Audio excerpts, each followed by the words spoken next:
이번 증례는 그동안 오스빌더를 사용해서 여러 증례들을 우리가 다뤄봤었는데 과연 버티컬한 오그멘테이션도 가능한지를 알아볼 수 있는 케이스가 되겠습니다. 64세 여자 환자로 컨트롤되는 아주 약한 정도의 당뇨병만 가지고 있는 환자였습니다. 본그라프트 머터리얼로는 에이오스를 사용했고 배리어 멤브레인으로는 오스빌더 그리고 오스가이드를 사용했습니다. 4.5에 8.5, 5.0에 7.0 임플란트를 각각 4번, 6번 자리에 임플란트 식립함과 동시에 GBR 시행한 케이스가 되겠습니다.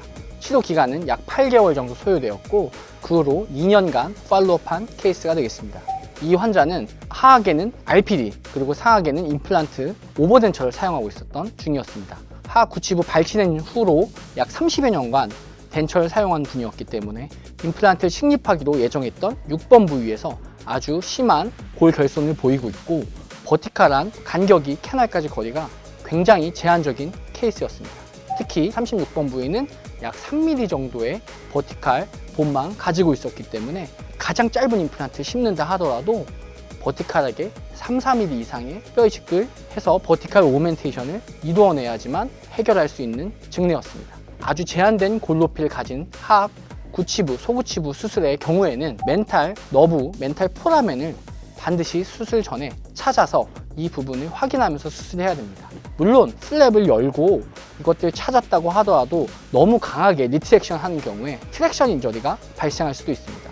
따라서 플랩을 잘 열어서 멘탈 포라멘과 멘탈 너브를 잘 확인해서 손상되지 않도록 조심스럽게 수술하는 것이 포인트가 되겠습니다. 아주 조심하면서 매뉴얼로 임플란트 드릴링을 시행하고 주변에 피질골 천공을 역시 시행을 했습니다. 그리고 임플란트를 계획된 깊이만큼 36번 부위에서는 한 3mm 정도 식립을 하고 주변에 에이오스를 사용해서 충분한 양의 GBR을 시행했습니다. 이 경우에는 링구얼 쪽, 메지알, 디스탈, 버칼까지 모든 부위에 GBR을 해야 되는 증례였기 때문에 골 이식제 사용량이 많았습니다. 그런 후에 2mm 앵커를 사용하고 다시 그 부위에 오스빌더 멤브레인을 장착했습니다. 그리고 이것들을 보호해주기 위해서 콜라겐 멤브레인으로 크게 덮어주었고 버칼 플랩에 페루스 릴리징 인시전을 넣어서 프라이머리 클로저가 가능하도록 했습니다. 이런 경우에는 링구얼 쪽도 페루스 릴리징 인시전이 필요합니다. 그렇지 않으면 플랩이 충분히 안정적으로 프라이머리 클로저를 얻을 수가 없기 때문입니다. 수후 파노라마 엑스레이 사진이 되겠습니다. 기존에 남아있던 뼈보다 약 4mm 이상의 버티컬 본 오그멘테이션을 시행한 모습이 되겠습니다. 수후 2주의 발사할 당시의 사진입니다. 운드 디센스 없이 잘 힐링이 일어났지만 약 3개월 후에 얇아진 링구얼 플랩이 노출되면서 오스빌더의 링구얼 윙 쪽이 구강내로 노출되어서 환자가 불편감을 호소하며 내원하였습니다. 그래서 예정보다 약간 일찍 2차 수술 시행하였습니다. 보시는 것처럼 아주 충분한 양의 골 재생이 버티컬하게 그리고 호라이존탈하게 이루어진 것을 확인하실 수 있습니다. 하지만 버칼 쪽의 근육과 이런 것들이 너무 코로날 쪽으로 붙어 있게 됩니다. 플랩을 닫기 위해서 버티컬 그리고 호라이존탈 오그멘테이션을 충분하게 한 경우에 프라이머리 클로저를 얻기 위해서 충분한 양의 페루스 릴리징을 한 경우에 이런 식으로 뮤코 진지발 정신이 코로날 쪽으로 옮겨가면서 버칼 쪽에 전혀 어태치 진지바도 없고 베스빌도 사라지는 일들을 많이 경험을 하게 됩니다. 이것들을 그냥 방치할 경우 환자는 임플란트 보첨을 장착 이후에 지속적인 불편감을 호소할 수밖에 없습니다. 그래서 APF와 FGG를 역시 간단하게 시행하였습니다. 이후 보첨을 장착까지 이루어졌습니다. 수술 후에 우리가 원하는 높이까지 골 재생이 충분히 잘 이루어진 것을 확인할 수 있습니다. 하지만 이것들이 시간이 지나면서 흡수되지는 않을지 저도 걱정을 했습니다.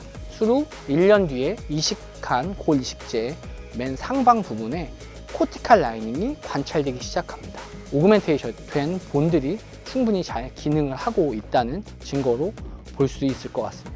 30번대 엑스레이에서 보면 수술 후 1년 뒤에도 오그멘테이션에서 충분히 재생된 뼈들이 잘 기능을 하고 있고 외부에 코티칼 라이닝이 보이면서 좋은 뼈로 바뀌어가고 있는 것을 확인하실 수 있습니다. 34번 부위, 36번 부위 동이 약 4mm 이상 오그멘테이션을 이루어낸 것을 CT상에서 확인할 수가 있습니다. 40번 때도 보겠습니다. 약 3-4mm 정도의 버티칼 본 오그멘테이션이 잘 이루어진 양상을 확인하실 수가 있습니다. 증례 요약입니다. 이 환자는 34번, 36번, 그리고 44번, 46번 양측 하악 구치 부위에서 오랫동안 결손되어서 심하게 위축된 치조제의 버티칼 본 오그멘테이션을 위한 임플란트 식립과 GBR 시행하였습니다. 임플란트와 식립과 GBR 동시에 시행하였고 버칼 쪽에 위축된 어태지 진지버와 베스티뷴 깊이를 확보해주기 위해서 APF와 FGG, 프리지니발 그래프트를 시행한 케이스였습니다.